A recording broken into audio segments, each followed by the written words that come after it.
No možno začnem s tým, že kto ma do toho dostal. Bola som vlastne so synom v Riu, že Ivana, že celkom ti to ide, že nechcela by si tancovať na karnevale v Riu. Že čo? Jasné.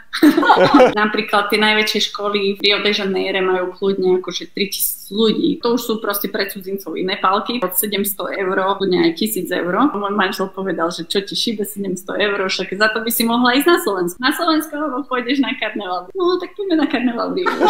On nemá rád karneval. Nebavil karneval vlastne, keď som bol slobodný. A stretli sme sa vlastne o polnoci. Zrazu sem prišiel chlap s nejakým 20-metrovým rebríkom a povedal: no a teraz ty pôjdeš tam, ktorý sa takto hýbal a v tých šteklách do 3-metrovej výšky nemôže sa vám stať, že vám niečo spadne. Škola tým stráca body. Neskutočná súťaž, v ktorej sa zarábajú milióny pre školu. No a potom zrazu prišiel ohňostroj, rozbehla sa hudba. No ja mám zimu vrátiť. Ja taky.